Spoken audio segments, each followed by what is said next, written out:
Comme vous le savez, en ce moment, c'est la guerre en Iran et il y a une question qui mobilise l'esprit de tous les Français. Jusqu'où le prix des carburants va augmenter? Essence, gasoil, diesel, tout augmente et donc on se pose plein de questions là-dessus et c'est pour ça qu'on a posé la question aux intelligences artificielles, ChatGPT, Grok, Gemini, pour essayer de comprendre en fait ce qui se passe. Donc on a recoupé les réponses et on vous montrera cela.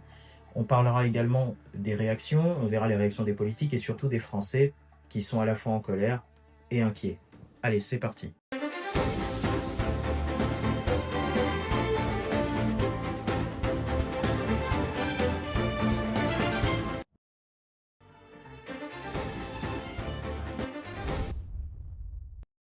Alors, la première question, c'est pourquoi l'essence peut-elle continuer à augmenter?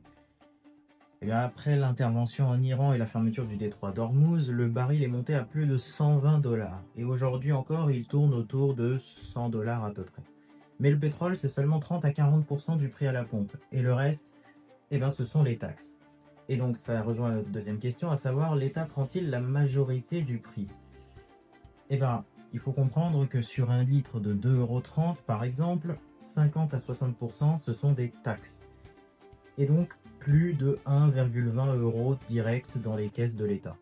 Avec des assises fixes et une TVA, on le rappelle, qui est à 20%. Et le pétrole dans tout ça, eh ben, ça représente 0,60 €. Alors on a voulu voir chez nos voisins, et notamment les plus proches, l'Espagne et l'Italie, pourquoi sont-ils moins chers?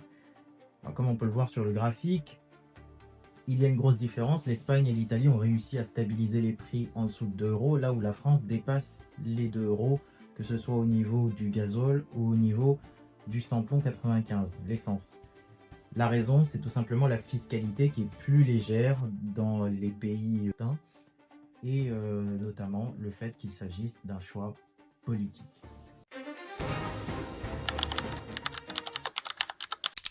Alors on va faire un tour des réseaux pour voir un peu les réactions qui ont eu lieu, et il s'est passé beaucoup de choses depuis ce week-end et on a appris il y a quelques heures que l'Allemagne réduisait provisoirement une taxe sur le diesel et l'essence pour faire baisser les prix à la pompe.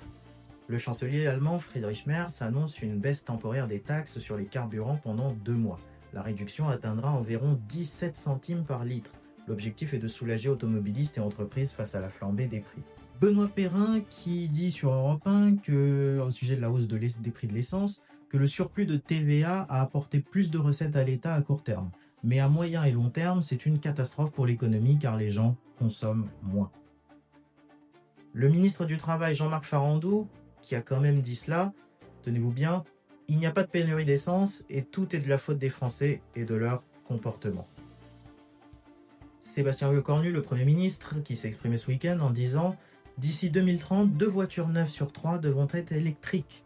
Il y a 5 ans, la France ne produisait pas de voitures électriques. Faire 100 km en voiture électrique coûte en moyenne entre 2 et 3 euros. » M6 qui nous parle notamment du fait que face à la hausse des prix du pétrole, depuis le début de la guerre au Moyen-Orient, les vols de carburant se multiplient et les premières victimes sont les chauffeurs de poids lourds, notamment les camions-citernes qui transportent des carburants. Quand ça monte, c'est vertigineux et quand ça descend, on ne le voit pas trop.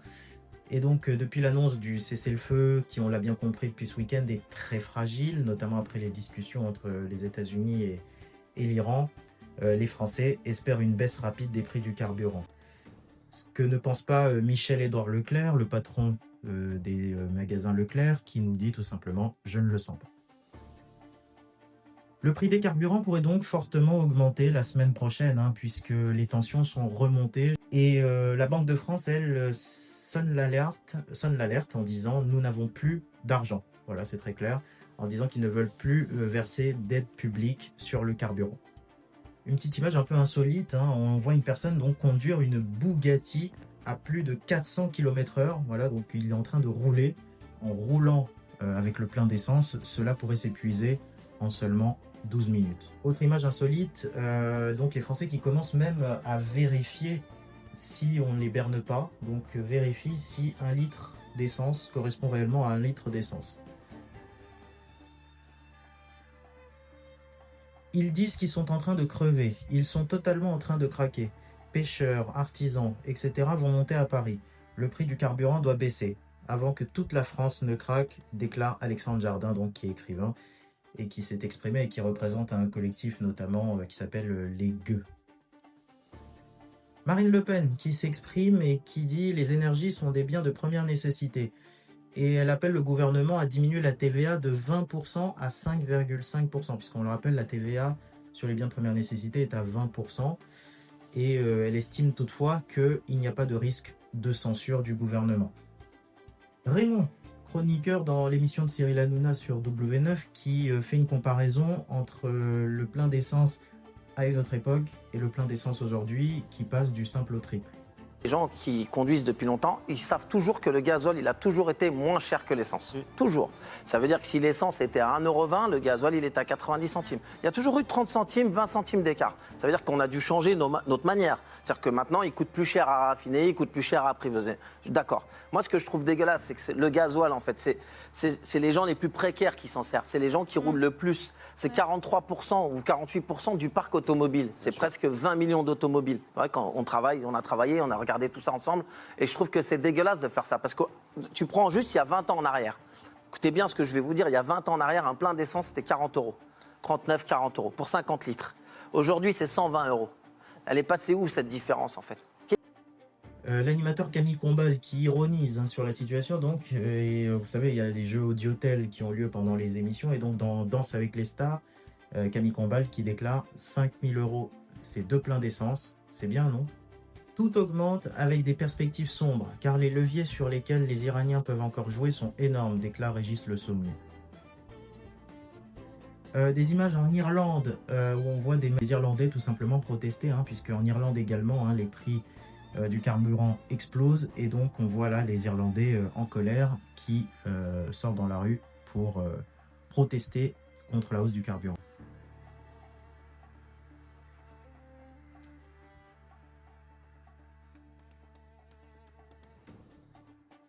Et on le voit là, donc les policiers qui interviennent pour éviter que cela dégénère, donc on le voit, c'est un peu partout que la situation est assez critique. Pierre Chasseret, sur le plateau CNews, qui déclare « Je me demande dans quelle marque de café il prédit l'avenir ». Donc il parle de Sébastien Lecornu dans la déclaration qu'on a vue plus tôt sur la hausse des prix du carburant, et qui déclare donc « Je suis stupéfait de voir un tel niveau d'incompétence ». On subit. Les automobilistes restent pessimistes face au prix du carburant. Je viens de parler avec le président des pêcheurs artisans, ils sont en train de mourir et ils vont monter à Paris, donc déclare Alexandre Jardin. Dans les grandes gueules sur RMC, prix du carburant, donc c'est la question que se posent les grandes gueules, est-ce une baisse fantôme? Ils ont reçu par téléphone donc Nathalie, qui est infirmière libérale, et qui a répondu « La baisse du carburant, c'est faux. Le cornu, si c'est pour me dire d'acheter une voiture électrique, c'est même pas la peine. » Donc on le voit, la situation est assez explosive et les Français sont assez en colère. Et donc on va voir un petit tour des réactions de ce qu'ils pensent en vidéo dès maintenant. Je sais pas pour toi, mais moi je trouve que l'ascenseur émotionnel est quand même très élevé au niveau du prix du carburant. 2,15. Ils nous prennent pour quoi? Pour Crésus ou quoi? Tu vas pas me dire. C'est cher quand même, les gars. 2,15 €. Alors bon, moi je suis à mon compte, je m'en sors. Franchement, là, je vois une famille de l'autre côté, là. Ils ont 2 petits dans l'auto. Ils n'ont pas l'air bien riches. Je sais pas s'ils ont la musique. Mais dans tous les cas, c'est devenu quasiment inaccessible. Vous vous rendez pas compte, vous, gouvernement, bande de meurs, là, vous faites conduire. Mais nous, on paye, on travaille, on paye. 2,15 €, je sais pas comment font la plupart des gens. Les gars, le gazole, il est à 2,39 €. Je m'en fous. Vous pouvez faire des zigzags, faire des appels de phare, essayer de mettre la pression en touchant presque le pare-choc arrière. Je n'accélérerai pas. Je crois que j'ai jamais autant respecté les limitations de vitesse, voire être légèrement en dessous. C'était pas des lol, le gasoil, je l'ai payé. Alors là, j'ai pas fait le plein. J'ai mis que 20 litres. J'ai payé ce que je payais au début quand j'ai eu le permis et que je mettais 40 litres. À Dubaï, le plein, il était à 56 €. C'est la première fois que je mets le plein en France. Mais les gars, on a dépassé 100 €, ça. Ça veut pas s'arrêter, on a payé 56, c'est 3 fois plus cher. Alors que les gens ont 3 fois moins d'argent. Mais continuez de faire des grèves, les gars, vous ne laissez pas faire. C'est combien le plein là-bas? La prime d'activité, au revoir la CAF.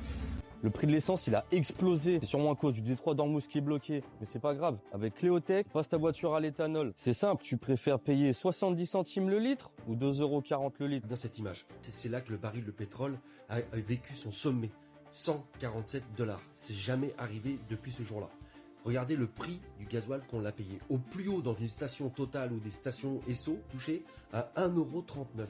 Et on payait le baril 147 $. D'accord? En 2026, le baril, il est à 107 $. Et on paye à peu près 2,30 € dans les stations-service. On m'explique? Comment on peut payer le baril du pétrole pratiquement 40 € moins cher et le payer plus cher à la pompe? Voilà. Donc en fait, les entreprises sont dans la merde parce que le carburant est taxé à 80% et l'État propose un prêt avec intérêt pour vous aider à financer le carburant déjà taxé à 80%. Donc en fait, vous vous endettez pour financer des taxes. Ça, c'est malin, ça. Vous cherchez les carburants les moins chers autour de chez vous, on a la solution. Carburant.chiffrex.fr. Vous avez juste à mettre votre ville dans le système et vous allez avoir la liste de toutes les stations de votre ville et des villes limitrophes et ça vous donnera la station la moins chère pour votre carburant. C'est donc ce site qu'on va mettre à jour régulièrement et qui va répertorier donc, tous les carburants en France via le jeu de données du gouvernement. Et vu que le jeu de données du gouvernement, c'est un jeu de données public, tout le monde y a accès, mais nous on fait juste en sorte que les gens y aient accès plus simplement. On a l'impression qu'ils sont en train de pousser les Français à bout Mais moi je serais curieux de savoir si demain les mecs se mettent à bouger parce qu'ils peuvent plus aller livrer leurs clients parce que le gasoil est trop cher, parce qu'ils peuvent plus travailler, parce que conduire un taxi ça coûte de l'argent, parce qu'une infirmière elle peut plus aller chez les gens parce que ça coûte de l'argent d'aller chez les gens. Je serais curieux de savoir s'ils bougent ou pas. On a l'impression qu'à chaque fois ils attendent le dernier moment de la colère des Français. Parce qu'ils pensent que ça ne va pas bouger. Quoi dire? C'est vraiment pas quoi dire. Sachant que je suis passé ici